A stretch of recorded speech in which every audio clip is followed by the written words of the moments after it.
That was Usher. You make me wanna. So again, I'd like to thank all the people with their well wishes and prayers for California and praying for the people that lost homes. It is a week that has frazzled many people's nerves, many people on edge.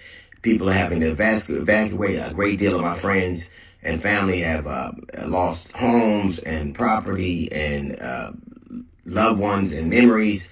And it is obviously a time of great strain. And generally, when a natural disaster like this happens, or a disaster like this happens, there's a lot of finger pointing. And I would submit that there are going to be a lot of reasons to blame a lot of people. But generally, what doesn't help is people spreading mistruths and things that don't really help the situation at all, and only exacerbate it. As a matter of fact, the case in point. There's a point being made about the mayor Karen Bass. Now, I'm a resident of Los Angeles County. I don't live in the city of Los Angeles. I didn't vote for Karen Bass. I would have, but and it's generally coming from the right wing, and they're making unproven allegations, and like the embers that start fires, they start lies. First off, when they talk about the hydrant and the capacity of the hydrants, talking to experts today, they said that it would have taken, no matter what the capacity of the fire hydrants, that they would have never been able to handle that volume, that magnitude of fire. It wouldn't have happened.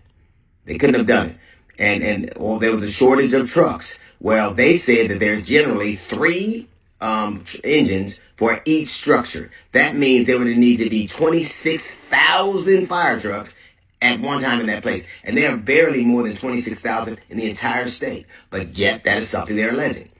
It's hard to have your hydrants full or reservoirs full when the entire state is in a drought.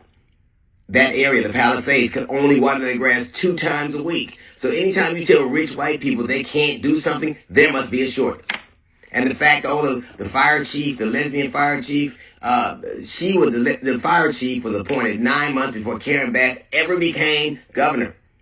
Was $17,000 she took out the budget. If people are being honest with themselves, they remember that the very thing that she was tasked to do, the reason she became the mayor, was because she was supposed to tackle homelessness. That was day one. That was what she was supposed to be doing day one. The entire state was talking about. So let's not get a short memory now. That money went to mitigate the homeless crisis that was overwhelming California that everybody was talking about. And if the fire spread so rapidly and was so destructive because of ranking competence, because of her ranking competence, why Palisades is different than Altadena? Why did Altadena have virtually the same level of destruction as the Palisades? And they're certainly not run by Karen Bass. She's not the mayor of Altadena.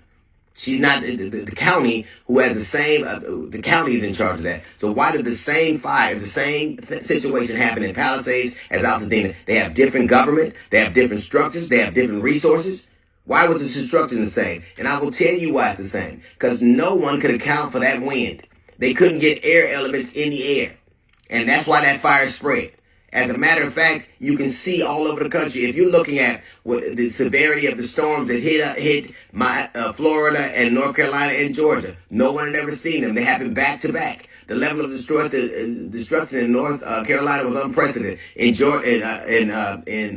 Florida, it was unprecedented. And what is the common theme between all those things? The wind, Mother Nature.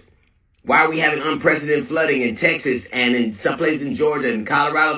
They're having inclement weather and problems. And in North Carolina. And you can tell, this is the way you can tell.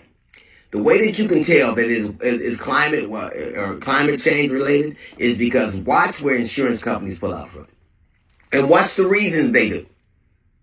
They've been canceling policies in California and in Florida and in North Carolina and Texas. Why? Because of weather. So I'm not saying that there isn't enough blame to go around, but there certainly don't need to be this many lies and mistruths for political advantage.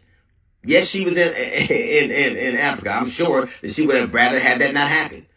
But what we are blaming, if you're blaming all the things that happened on ranking competence, why did the exact same scenario play out in a part of town 30, 40 miles away that is not in her jurisdiction? It is because something happened that they could not account for. The speed and the viciousness and the ferocity of those flames were fanned by that wind that no one, I've been living in California my entire life, LA my entire life. I've never seen winds like that. And many people who live here say the same thing. I'm sure there's enough blame to go around.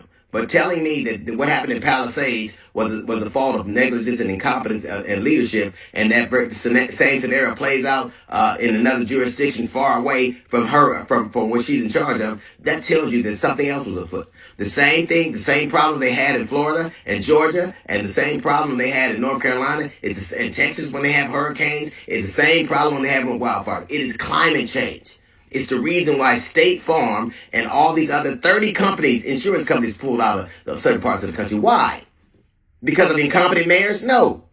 You're trying to act as if bureaucrats and elected officials can mitigate what we know to be true. Now, I'll tell you what. Petroleum companies don't. They don't believe in climate change. But I bet you what. Insurance companies damn sure do. Flo does. Mayhem does. So if you're going to blame somebody for what's going on here, you're blaming the wrong woman. It's Mother Nature. That's a little note from the GED section. Guys, the Jazz Report coming up in 15 minutes. It's the D.L. Hughley Show.